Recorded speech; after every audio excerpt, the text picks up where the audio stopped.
Chapter 17. Government Price Fixing. It is not, saith the buyer, but when he is gone his way, then he boasteth. Proverbs 20:14. Once again, Hazlitt returned to the issue of government price fixing. In chapters 13, 15, and 16, this price fixing was in the form of price floors. In this chapter, he dealt with price ceilings, but the theoretical issue is the same in all of these chapters.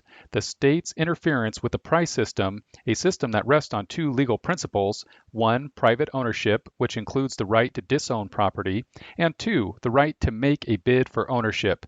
By right, I mean an individual's ability to make a transaction or to refuse to make a transaction in a legal system that preserves the right to exclude. So did Hazlitt. Hazlitt wrote that governments resort to price ceilings during wartime.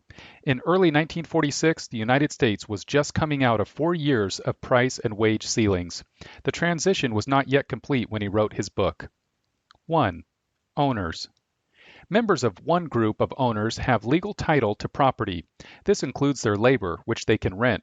Because these owners have legal title, they have the right to transfer this legal title to disown something. We call this act of disownership selling. Members of another group of owners have legal title to money, the most marketable commodity. They also have the right to disown money. We call this act of disownership buying. 2. Window. We have covered this repeatedly in earlier chapters. Buyers of money, sellers of services, seek out sellers of money, buyers of services. The market is a complex institutional arrangement that is the product of years of exchanges. These exchanges have been based on private ownership. Legal and customary arrangements have established an individual's legal right to buy and sell without the threat of coercion, including coercion by authorized agents of the state. Prices have developed over periods of time. These are not fixed by law, but they are familiar to participants. Prices convey valuable information to participants. Prices make their decision-making more accurate. People can more easily count the cost of their decisions, past, present, and future. Prices fluctuate, but normally they do not fluctuate much. This stability reduces the cost of transactions. Past prices do not guarantee future prices, but they do point to a pattern. This pattern reduces uncertainty. When prices get comparatively high, sellers enter the market now. When prices get comparatively low, buyers enter the market now. Final buyers are the sources of market pricing. They possess the most marketable commodity, money. They compete against other buyers. The free market is an auction, both in theory and practice. Entrepreneurs who buy production goods and services try to guess what final buyers will pay and in what quantities, but no one knows. Good guesses produce profits. Bad guesses produce losses. Final buyers retain control over production and distribution by means of their bids. High bid wins. 3. Stone. The state enters the scene. Politicians are told by voters that certain prices are too high. Sellers are gouging buyers. Buyers say, buyers do not tell politicians, we buyers are driving up prices. Stop us before we spend again. No, they blame sellers, who are simply responding to the highest bids, sale by sale. Politicians pass laws against rising prices. These laws impose what are called price ceilings. This is what most people have in mind when they think price controls. Voters do not understand this economic law. There are no price controls. There are only people controls. People bid to buy. A price control law makes it illegal for a seller to complete the transaction. Buyers make bids above the price ceiling, but sellers who do not want to be arrested resist the temptation to sell, at least in the legal markets. Hazlitt described the argument of voters who want these people controls. They want to control the rich. The argument for holding down the price of these goods will run something like this. If we leave beef, let us say, to the mercies of the free market, the price will be pushed up by competitive bidding so that only the rich will get it. People will get beef not in proportion to their need, but only in proportion to their purchasing power. If we keep the price down, everyone will get his fair share. There is an implied ethical argument, fairness. The government must force bidders to be fair. The high bidders should be compelled by law to cease bidding against people with less money. What price is fair? What criteria of fairness will bureaucrats who enforce these laws use as guidelines? If the politicians do not fix all prices, then the list of retail price ceilings will be in the billions, not millions, billions. There are that many products in the United States. This does not count services. 4. Costs. The reason why a price ceiling is demanded by voters is that too many bidders are bidding at the auction. The voters want this stopped, but the problem still remains. Who should be allowed by the bureaucrats to buy? There is greater demand than supply at the artificially low price. Instead of the top bidder who goes home with the item, there are half a dozen bidders who can still afford to bid and who still want to bid. 5 of them must be turned away. On what legal basis? More to the point, on what moral basis? What is fair? Will the 5 non-buyers agree on this standard? Will they agree with the bureaucrats' decision in applying it? There is now growing resentment among excluded bidders. There may be conflict if this allocation procedure continues. When the bidding war ends, disappointed buyers can no longer be dismissed with this phrase, universal in World War II. Don't you know there's a war on?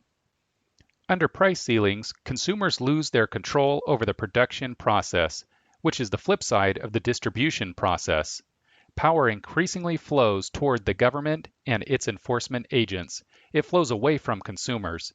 The effect of a price ceiling is a shortage, more demand than supply at the fixed price. The government must then ration by some methodology other than price. The price control program spreads. Mises said why in his 1951 lecture, the middle-of-the-road policy leads to socialism. New rules are passed in order to fix the disruptions in the previous interventions. Hazlitt described this process.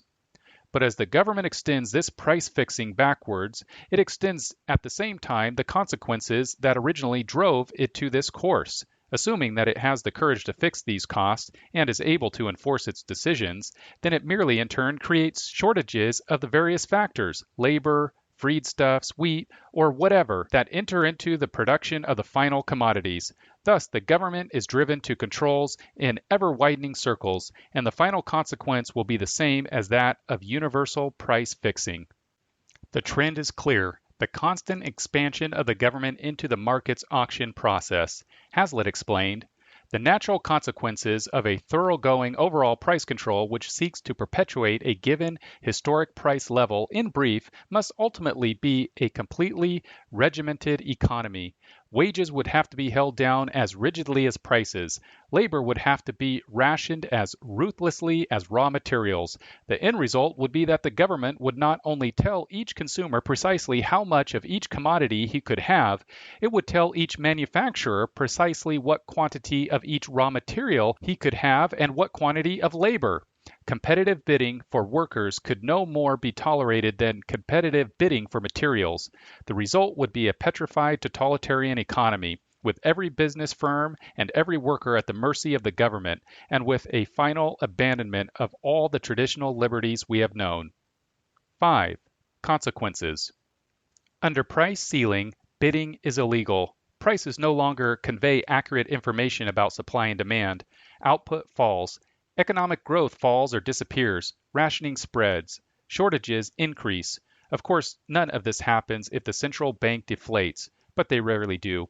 The West did not march down the road to serfdom after World War II.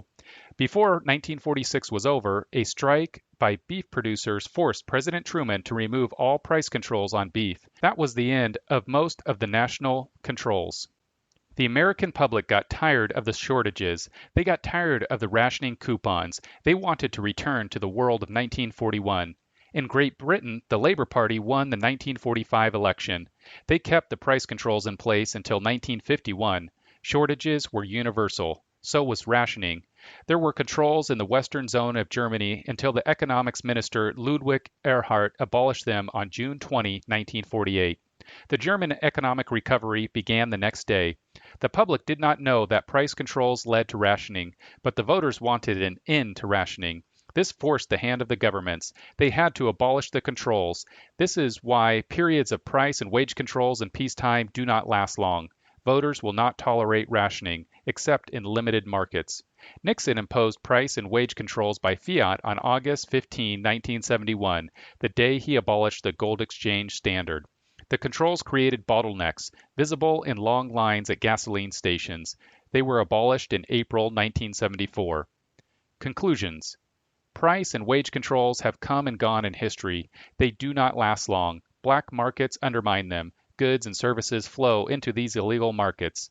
Government rationing creates resistance politically. The public does not understand the logic of price ceilings, but they recognize the government's response, rationing. Voters will not tolerate this in peacetime. Their answer is this: don't you know there's not a war on?